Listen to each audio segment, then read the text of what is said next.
সাইদি সাহেবের রায়ের পরে 2 দিনে বাংলাদেশে যে আরেকটা গণহত্যা চালিয়েছিল আওয়ামী লীগ কেউ বলে না।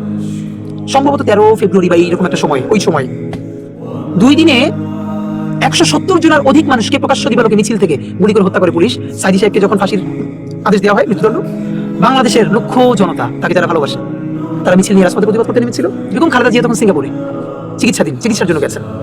উনি 2 দিনের এই ট্র্যাজেডি দেখে চিকিৎসা শেষ না করে বাংলাদেশে ব্যাক করলেন। বিমানবন্দরে আসলেন, বিএনপি নেতৃবৃন্দ ওনাকে ফুল নিয়ে বরণ করতে গেলেন, উনি কোনো ফুল রিসিভ করলেন না। উনি সোজা এসে সংবাদ সম্মেলন ডাকলেন এবং তিনি বাংলাদেশের সেই আপসহীন নেত্রী। এইটাকে গণহত্যা বলবার জন্য ওনার কোনোদিন জামাত হইতে হয় নাই। তিনি বলেছেন খুনি হাসিনা আওয়ামী লীগ বাংলাদেশে গণহত্যা চালিয়েছে এবং উনি হরতাল ডাকলেন। এই জন্য তুমি শুধু বিএনপির নেত্রী না, উনি তো বাংলাদেশের মানুষের নেত্রী।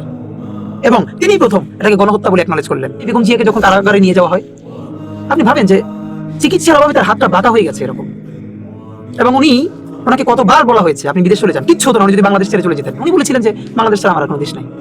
সাপ্লাই, উনি তো হেফাজতের নেত্রী না, কিন্তু কে বলেছিলেন যে এই হেফাজতের মানুষদেরকে আপনারা ঢাকায় সহযোগিতা করেন, খাদ্য পানি নিয়ে নামেন? ঢাকার বিএনপি সেদিন বিট্রে করেছে।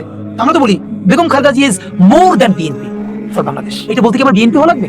সাইদি সাহেবকে লক্ষ লক্ষ মানুষ ভালো শুধু বাসেন, তার জন্য জীবন দিতে প্রস্তুত।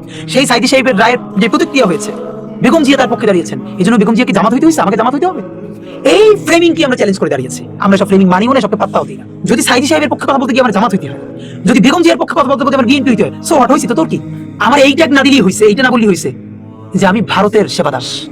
এছাড়া আমার বিএনপি বলো, জামাত বলো, যা ইচ্ছা তাই বলো, আমি বাংলাদেশের দালাল। এই ট্যাগ নিয়ে মরে যেতে চাই। আল্লাহর কাছে দোয়া করি যেন কোনোদিন কোনো কিছুর কাছে অন্য কোনো দেশের সেবাদাস না হয়।